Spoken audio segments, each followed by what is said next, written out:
आप सभी का खैर मकदम है आपके अपने official YouTube channel chalk and duster academy में एक बार फिर से। और आज आप लोगों के सामने मैं एक बहुत ही अहम वीडियो लेकर हाजिर हुआ हूं। जैसा कि आप लोगों को बखूबी मालूम है कि आज 21 जनवरी 2025 है और दिन है मंगल का। और आज जो है वो यूजीसी नेट जेआरएफ के जो एग्जाम का रिवाइज शेड्यूल आया था उसमें जो है वो काफ़ी सारे सब्जेक्ट का जो है वो आज इम्तिहान हो चुका है पहली शिफ्ट में। और इसके अलावा कुछ सब्जेक्ट जो है बाकी हैं उनका जो है वो 27 जनवरी को जो है वो सेकंड शिफ्ट में एग्जाम का शेड्यूल जो है वो दिया है एनटीए ने। तो आज का जो हमारा मौजू है या आज जो हम सब्जेक्ट पे बात करेंगे वो बात करेंगे खासतौर पे उर्दू के हवाले से। हालांकि ये एग्जाम आपका 15/1/2025 को होना था सेकंड शिफ्ट में, लेकिन अब जो है इस एग्जाम को जो है वो क्या कर दिया गया है, डिले कर दिया गया था। एग्जाम को जो है वो 21 तारीख को जो है वो होना था और अल्हम्दुलिल्लाह जो है वो आज एग्जाम जो है वो कंप्लीट हो भी गया है पहली शिफ्ट। टॉपिक पर हम लोग यहाँ गुफ्तगू करेंगे कि पेपर कैसा गया और पेपर कैसा आया था, पेपर में किन सवालात पर जो है वो ज़्यादा रोशनी डाली गई, किन सवालों को जो है वो दरगुजर किया गया, किस सवाल ने जो है वो ज़्यादा परेशान किया, कौन से सब्जेक्ट ने ज़्यादा परेशान किया, मतलब पहले पेपर ने या दूसरे पेपर ने जो है वो बच्चों को जो है वो बहुत मुश्किल में डाला। तो उन सब चीज़ों पे जो है वो आज की बात जो है वो हम लोग आज के सेशन में करने वाले हैं। तो चलिए फिर बिना किसी देरी के आज का जो हमारा सेशन है उसको हम लोग शुरू करते हैं। लेकिन फिर भी मैं उन बच्चों को जो है वो थोड़ा सा ब्रीफिंग दे दूं जो बच्चे आने वाले इम्तिहान की तैयारी कर रहे हैं, जो अब जून में होगा उन बच्चों के लिए। कि आपको मालूम होगा, अगर नहीं पता तो आप नोट डाउन कर लीजिएगा कि यूजीसी नेट जो है वो साल में 2 बार जो है वो इम्तिहान कराता है और एमसीक्यू बेस पर पेपर होता है और सीबीटी यानी कि कंप्यूटर बेस्ड टेस्ट जो है वो ये होता है एनटीए के जरिए होता है, जिसमें 150 क्वेश्चन होते हैं। पहले 50 सवाल जो है वो आपके जनरल पेपर के होते हैं जिसे हम लोग फर्स्ट पेपर भी कहते हैं, और दूसरा पेपर जो है वो उर्दू का होता है जिसमें आपसे 100 क्वेश्चन पूछे जाते हैं। पहले पेपर में भी 10 यूनिट होती है और दूसरे पेपर में भी जो है वो आपकी 10 यूनिट होती हैं। टोटल मिला के जो है वो आपके 150 नंबर होते हैं और इन 150 नंबर के जो है वो आपको 300 नंबर मिलते हैं। एक सवाल जो है वो आपका 2 नंबर का होता है। तो चलिए फिर इस पे जो आज के पेपर में हम लोग बात करते हैं। लेकिन अगर हम लोग पूरे इसके निष्कर्ष पे पहुंचे, पूरा एक कंक्लूजन निकालें, या हम लोग कह सकते हैं कि हम इसका एक छोटा सा तारुफ करें पूरे पेपर का 150 क्वेश्चन का, तो आज का जो पेपर है गुज़िश्ता साल जितने भी पेपर हुए हैं उसमें जो है वो पेपर जो है वो आज का काफ़ी सारे बच्चों से फीडबैक लेने के बाद मुझे ऐसा लगा कि जैसे बच्चे बता रहे थे कि पेपर जो है वो काफ़ी ईजी आया था। दोनों ही पेपर ईजी आए थे, पेपर फर्स्ट भी और पेपर सेकंड भी, दोनों ही ईजी थे। हालांकि कुछ बच्चे अब ये कहेंगे कि जो पेपर जो है वो बहुत टफ था, तो टफ उनके लिए आता है जो बच्चे पढ़ के नहीं जाते हैं और जो बच्चे सिर्फ रेंडमली चले जाते हैं, क्योंकि एक हफ्ते का बीच में गैप आया तो बच्चों ने जो है पढ़ना छोड़ दिया था, उससे भी जो है बच्चों को काफ़ी नुकसान हुआ। लेकिन जो बच्चे अपने पढ़ाई के साथ तसलसल के साथ बनाए रखे थे तो उनका जो है वो पेपर काफ़ी अच्छा गया। तो कुछ सारे बच्चों ने जो है वो हमारे साथ जो है वो क्वेश्चंस को जो है वो शेयर किया है, वो मैं आपको बता देता हूँ। जो फर्स्ट पेपर की पहले बात कर लेते हैं, जिसमें हमारे पास 50 क्वेश्चन होते हैं, जिसमें 50 क्वेश्चन जो है वो आपके 10 यूनिट से होते हैं। इसमें से कुछ सवाल हैं जो आज इम्तिहान में पूछे गए थे। 5 सवाल तो आपको मालूम ही है कि 5 सवाल जो है वो डीआई के आते हैं, यानी कि मैथ के आते हैं। इस बार का जो मैथ है वो थोड़ा ईजी रखा गया था। 3-4 क्वेश्चन जो है वो आ गए थे, उसमें जो है वो एक ग्राफ बना के बच्चों से पूछा गया था जिसमें अलग अलग डिपार्टमेंट के जो है वो अलग अलग सवाल थे। जैसे फाइनेंस से था, इसके अलावा प्रोडक्शन से था, इसके अलावा एचआर से भी था, और भी दिगेर ये पूरी पैराग्राफ बना रखे थे, उससे जो है सवाल दिए गए थे। बहुत इजी सवाल थे। मोस्टली अगर किसी बच्चे को थोड़ा सा कैलकुलेशन भी आता होगा तो इजीली वो उसे कर पाएगा या उसे कर पा रहा होगा एग्जाम के हवाले से। इसके अलावा अगर हम लोग बात करें रीजनिंग की बात करें तो रीजनिंग भी बहुत ईजी रखी गई थी। 2-3 क्वेश्चन बच्चों ने शेयर किए। जैसे एक क्वेश्चन सीरीज का आया था कि उसमें जो है वो क्यूब और स्क्वायर बनाए गए थे। जैसे फॉर एग्जाम्पल 4 की क्यूब बना दी, फिर 5 की स्क्वायर कर दिया। इसी तरीके से जो है वो क्यूब में क्वेश्चन थे। इसके अलावा सीरीज में ही इंग्लिश अल्फ़ाबेटिक की भी आपके साथ सीरीज देखने को मिली कि उसमें जो है वो पहले 1 छोड़ा गया, फिर 2 छोड़े गए, फिर 3 छोड़े गए, फिर जो है वो 4 छोड़े गए, जिसका आंसर था NOP। इस तरीके से जो है वो आसान क्वेश्चन थे।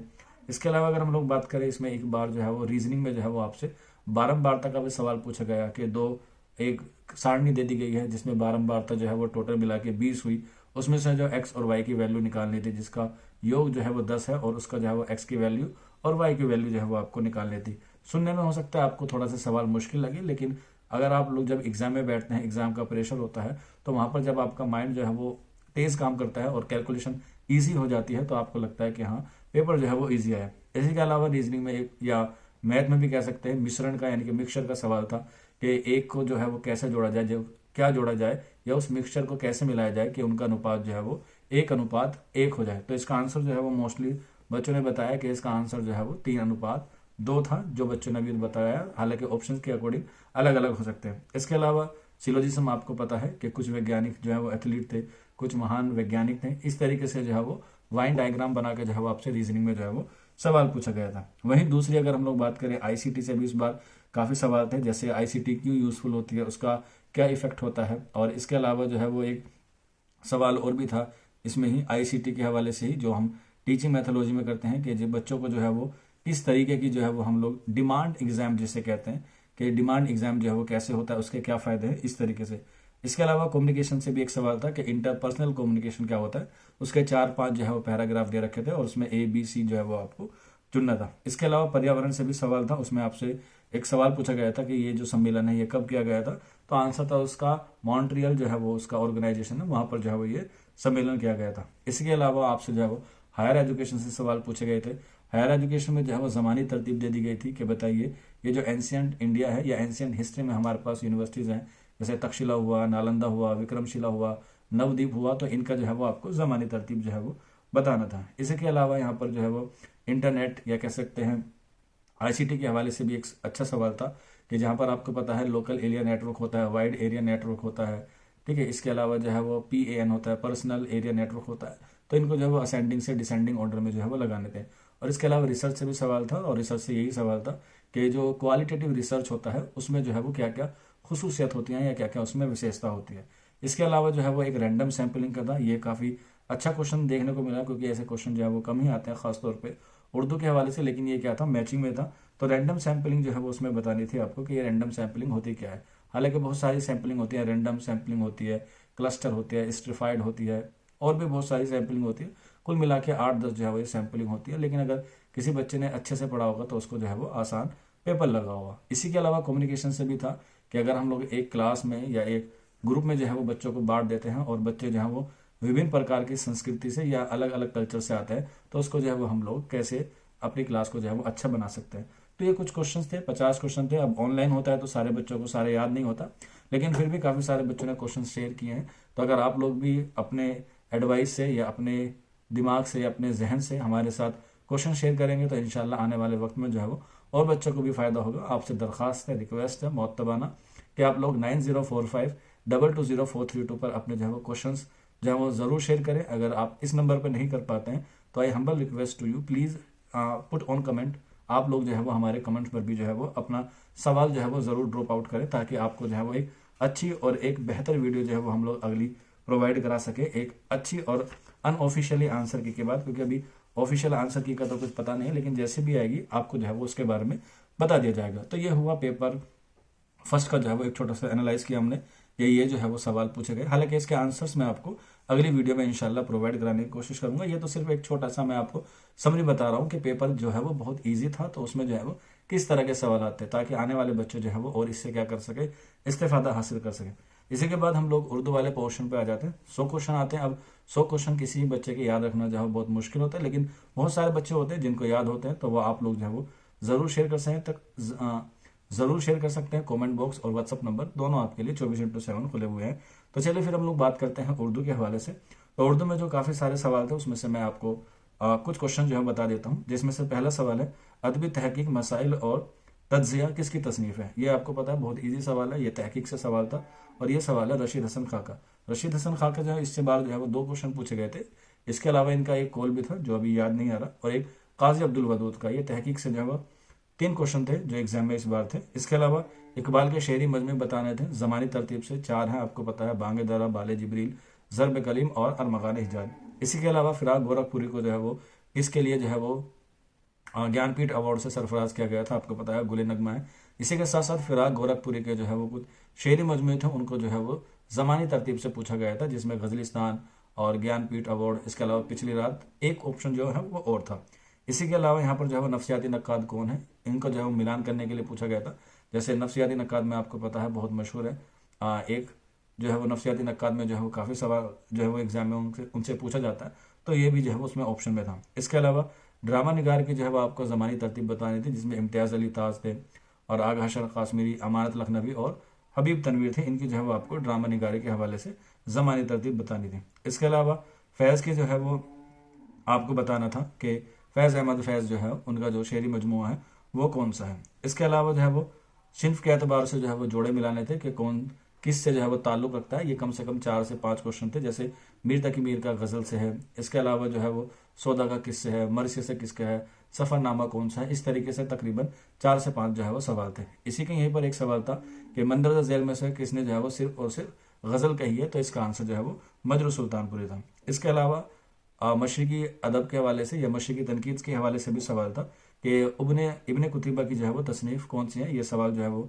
फारसी और अरबी तनकीद से था। और यहीं पर जो है वो एक सवाल पूछा गया था कि अरबी तनकीद में या फारसी तनकीद पर जो बहस की गई है शायरी के, वो कितने इज्जाए पर जो है वो बहस की गई है। तो वो 4 हैं, ऑप्शन में थे, लेकिन उसमें जो 4 जो है वो छाटने थे, जैसे काफिया था, रदीफ था, लफ्ज और मायने। ये 4 जो है वो ऑप्शन के दुरुस्त हैं। इसी के अलावा आगे बढ़ते हैं तो गजल में जिगर के 3 शेरी मजमूए हैं, तीनों को जो है वो पूछा गया था कि बताइए इसमें जिगर के जो है वो शेरी मजमूए कौन से हैं। इसके अलावा सौदा का ताल्लुक किस सिर्फ से है, और इस तरीके के तकरीबन 3 से 4 सवाल थे। सौदा का था, मरसिया का था, और इसके अलावा जो है वो गजल के भी था कि किसका ताल्लुक जो है वो किस सिर्फ से था। इसके अलावा कसीदे के इज्जाए तरकीब भी पूछे गए थे ज़मानी तरतीब से, और इसी के साथ साथ जो है वो कसीदे के अलावा मरसे की भी जो है वो इज्जाए तरकीब भी पूछे गए थे। एक सवाल काफ़ी नया लगा था और वो ये था कि दिल्ली जो है या दिल्ली से सबसे पहले हिजरत किसने की थी। इसमें जो है काफ़ी सारे ऑप्शन थे, तो बच्चों ने ऑप्शन नहीं बताए, तो मैं आपको जो है वो ऑप्शन नहीं बता रहा हूँ, लेकिन आंसर जो भी होगा तो उसको हम लोग आगे आने वाली वीडियो में करेंगे। इसके अलावा पूछा गया था कि दिल्ली कॉलेज का ताल्लुक किससे है, तो ऑप्शन जाहिर सी बात है सबको पता है, मास्टर रामचंद्र का जो है वो नाम सर फहरिस्त में आता है। इसी के अलावा मीरा जी, फैज़ अहमद फैज़, नून मीम राशिद की जो है वो ज़मानी तरतीब से जो है वो उनको बताना था, पैदाइश और वफात के हवाले से। इसके अलावा जो इक्तिबास आते हैं, आपको पता है 2 इक्तिबास आते हैं, एक आपका जो है वो नस्ल से आता है और एक जो है वो शायरी से आता है। शायरी वाला जो है वो मसनवी से था, बच्चे बता रहे हैं सर वो जो इक्तिबास था वो जो है वो आपका मसनवी से था। इसके अलावा एक क्वेश्चन जो है वो PYQ था, क्योंकि PYQ भी काफ़ी सारे बच्चे करके गए थे और उन्होंने बताया कि इस बार जो एग्जाम में सवाल आए वो काफ़ी जो है वो PYQ से लगे। तकरीबन 8 से 10 सवाल ऐसे थे कि जो PYQ से जो है वो एग्जाम में लगे थे। और ये सवाल था, और भी बहुत सवाल है, लेकिन जो बच्चों ने शेयर किए 1-2 वही मैं आपको बता रहा हूँ। जैसे शुआए उम्मीद जो है वो कितने हिस्सों पर मुश्तमिल है। मोहम्मद हुसैन आज़ाद ने जो नज़्म पढ़ी थी वो अंजुमन पंजाब के कौन से जलसे में पढ़ी थी, तो उसका 1874 आपको पता है, लेकिन 1874 में थोड़ा डीपली पूछा गया और मंथ जो है वो पूछा गया, तो उसका आंसर जो है वो अप्रैल था। इसी के अलावा और भी बहुत सारे क्वेश्चन थे जो उर्दू के हवाले से पूछे गए थे। तो ये कह सकते हैं कि इस बार जो सवाल पूछे गए थे वो फैक्चुअल नहीं पूछे गए थे। फैक्चुअल का मतलब होता है कि उसको मतन से या उसको जो कह सकते हैं एक तरीके से लिटरेचर से सवाल नहीं था, डायरेक्ट जो है वो पॉइंट टू पॉइंट सवाल जो है वो पूछे गए। मीन्स जैसे इक्तिबास दे दिया जाता है, कोई लाइन दे दी जाती थी, पूछते हैं कि बताइए ये किस नॉवेल का है, ये किस अफसाने का है। तो इस तरीके से इस बार के सवाल को जो है वो शामिल नहीं किया गया, और हो सकता है कि पहले बनाया गया हो इस तरीके का पेपर, लेकिन ये जो पेपर हुआ हो ये दूसरा बन के आया हो, तो इस वजह से जो है पेपर इजी बन गया है। इसके अलावा पॉइंट टू पॉइंट क्वेश्चन पूछे गए, कोई फैक्चुअल क्वेश्चन जो है वो ज्यादा नहीं पूछा गया और ना ही कोई ज्यादा शेर व शायरी पूछी गई। 3 से 4 सवाल जो है वो पूरे एग्जाम में देखने को मिले। शायरी के बताइए कि कौन सा शेर किससे है और कौन सा ये जुमरा जो है वो सही है। दावत दलील के क्वेश्चन आपको जो है वो इस बार देखने को नहीं मिले। इसके अलावा अफसाने, नॉवेल, दास्तान जो ज़मानी तरतीब पूछी जाती है और पूछा जाता है बताइए इसमें से कौन सी सिर्फ जो है वो मुख्तलिफ है या कौन सी सिर्फ जो है वो इसमें जो है वो शुमार होती है। सारे अफसाने दे दिए जाते हैं, नॉवेल दे दिए जाते हैं, इस तरीके से। इसके अलावा जो है वो किरदार इस बार जो है वो बहुत ना के बराबर पूछे गए हैं। 1 या 2 ही सवाल पूछा गया था कि ये किरदार जो है वो किस दास्तान का है, ये किरदार जो है वो किस मसनवी का है। इस तरीके से जो है वो 1 या 2 ही सवाल इक्का दुक्का देखने को मिला। इसके अलावा ईयर भी इस बार जो है वो बहुत कम पूछे गए हैं, जो बच्चों को सबसे ज्यादा परेशान करते हैं। पूछा जाता है कि बताइए कुतुब मुस्तरी कब लिखी गई, दास्तान सबरस कब लिखी गई, विकट कहानी कब लिखी गई, और फिराक गोरखपुरी को ज्ञानपीठ अवार्ड कब मिला। इस तरीके से जो सवाल है वो इस बार जो है वो नहीं पूछे गए। इस बार जो है वो पॉइंट टू पॉइंट पूछा गया है। जमानी तरतीब जरूर पूछी गई है, लेकिन जमानी तरतीब जो है वो ज्यादा मुश्किल नहीं पूछी गई है, बहुत आसान और बहुत सहल पूछी गई है इस बार एग्जाम में। तो ओवरऑल मैं कह सकता हूँ कि इस बार का जो पेपर है वो काफी इजी था मेरे हिसाब से, जैसे मैंने अभी बच्चों से फीडबैक लिया। लेकिन फिर भी कुछ बच्चे कह रहे हैं कि पेपर जो है वो थोड़ा टफ था। वो वही कह रहे हैं जिन्होंने जो है वो ठीक तरीके से पढ़ाई नहीं की या किसी के साथ कोई इंसिडेंट हो गया जिस वजह से वो अच्छा पेपर नहीं दे पाया। लेकिन फिर भी पेपर जो है वो इस बार का लेंथ ही नहीं था, क्योंकि हम देखते हैं कि इसमें जो इक्तिबास था, चाहे हम लोग बात करें शायरी का, चाहे हम लोग बात करें नस्र का, चाहे हम लोग बात करें पहले पेपर के भी, तो वो ज़्यादा बड़ा नहीं था, बहुत मुख्तसर सा जो है वो रखा गया था। तो ओवरऑल उम्मीद है आप लोगों का भी एग्जाम जो है वो अच्छा गया होगा। बाकी आप लोग नीचे कमेंट बॉक्स में मुझे ज़रूर बताइएगा कि आपका पेपर कैसा गया, और आप लोगों से भी मोहतबाना दरख्वास्त है कि आप लोग ज़रूर से ज़रूर हमारे साथ अपने जो क्वेश्चंस हैं वो ज़रूर शेयर करें। जैसे और सब्जेक्ट के बच्चे देखते हैं और सब्जेक्ट के यूट्यूब पर आप लोग देखते हैं कि उसका पूरा सॉल्यूशन कराया जाता है। उर्दू ज़बान को फ़रोग इसी तरीके से मिलेगा कि जिससे जो ज़्यादा से ज़्यादा जो है वो कंटेंट यूट्यूब पर अवेलेबल हो। आप कहीं भी पढ़ते हो, आप किसी से भी पढ़ते हो, लेकिन आप लोग जो है वो ज़रूर अपने असातिज़ा के साथ इस चीज़ को डिस्कस करें। अगर आपको लगता है कि आप लोग जो है वो इसे डिस्कस नहीं कर सकते तो आप लोग जो है वो ज़रूर हमें बताइएगा। नंबर और कमेंट बॉक्स आपके लिए 24/7 ओपन है। तो मिलते हैं आप लोगों से जल्दी अनऑफिशियल आंसर की के साथ। शुक्रिया।